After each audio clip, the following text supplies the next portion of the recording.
Also, Gossip, ihr Sex war okay. Vielleicht nicht immer unglaublich, aber er war okay. Einfacher Sex, irgendwie praktischer Sex. Aber ja, Sex, just sex. Sex that doesn't demand too much effort. Sex of already having spent a few years together. Sex in which you come as fast as possible. Orgasmus und Pfeife, Rauchen und Schlaf. Jetzt. Die Zuschauerinnen haben wahrscheinlich bereits verstanden, dass unser Pärchen nicht zur extremsten Sorte gehörte.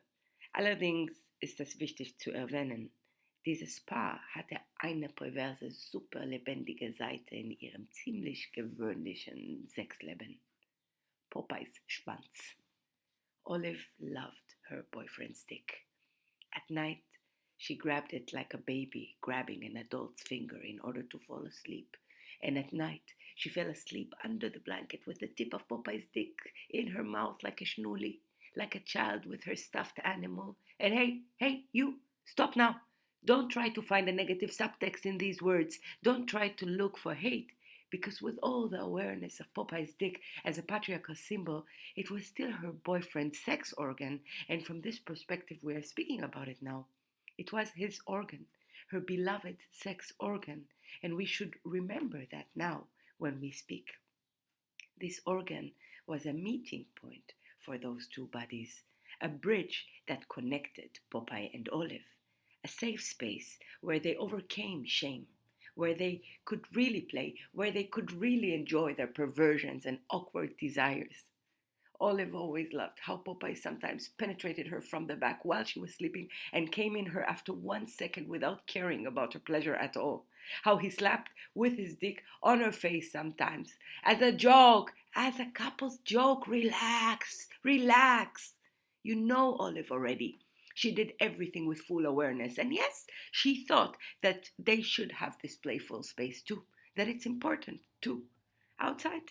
Don't worry, outside she was fighting the dicks with her bare fists as usual. She pushed the dicks out of her way and she yelled at dicks in the train and she punched dicks in their faces if she had to. But at home is a safe space. At home you're allowed to just love your boy's dick. Allowed. You should. Yeah, you should. But yeah, let's stay honest. In the beginning, she actually didn't even realize that it was happening. Lüge, Lüge. She realized very well. She realized that in her home too, the dick was the main actor. The main actor again. The sex with you is so different from the sex with any other woman that I've ever been with in my life, he said. And what he meant, well, somehow in bed, Olive felt safer than out of it. She always had those quick, strong, uncomplicated orgasms. Really, Ollie, you're a unicorn. You should know it.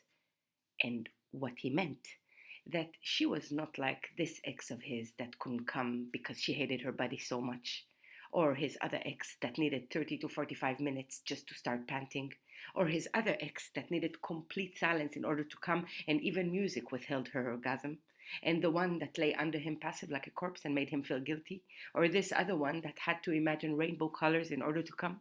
And the one that was raped and therefore sometimes couldn't have sex for months. Olive looked at him when he told her about them. They exhausted him, she saw it. Without words, this is what he tried to say. They exhausted him. They tired him.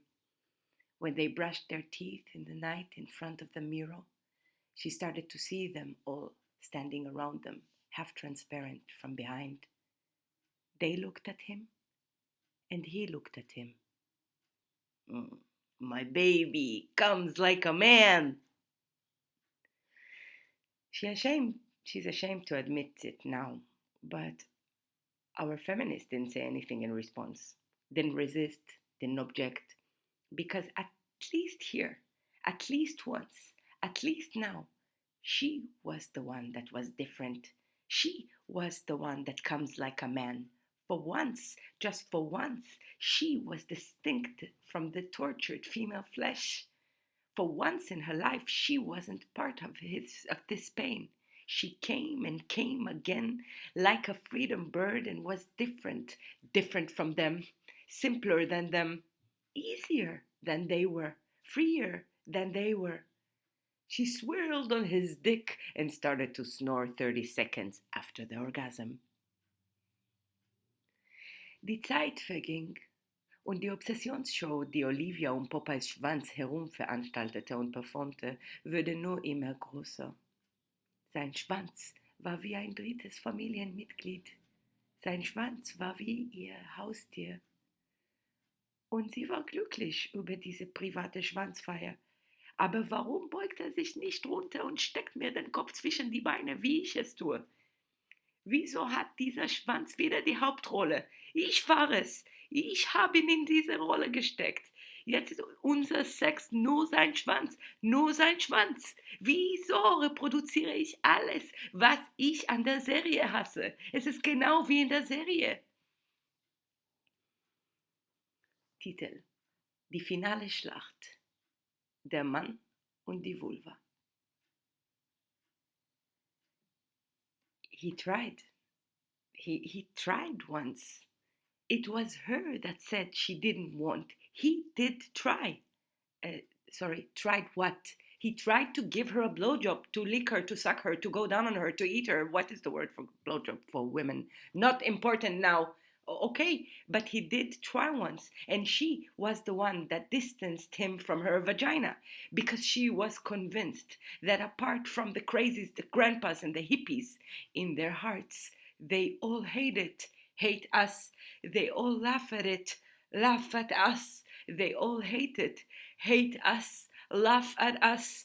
And she really couldn't stand the thought that Popeye is licking her and suffering from it, that Popeye is licking her and being disgusted by it, disgusted by us.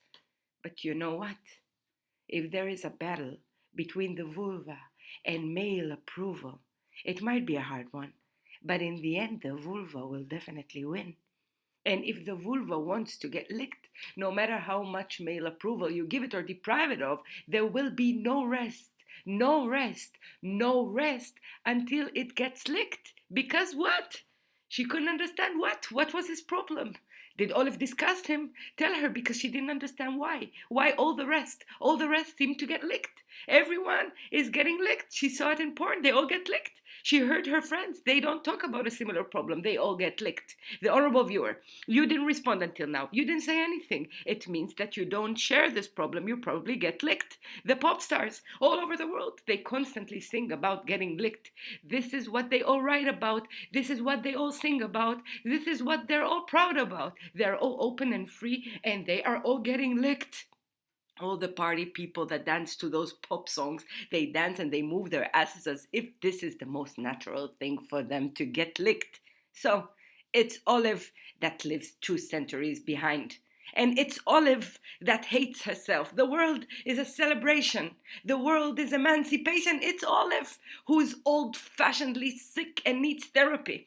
All of them have no problems. It's Olive's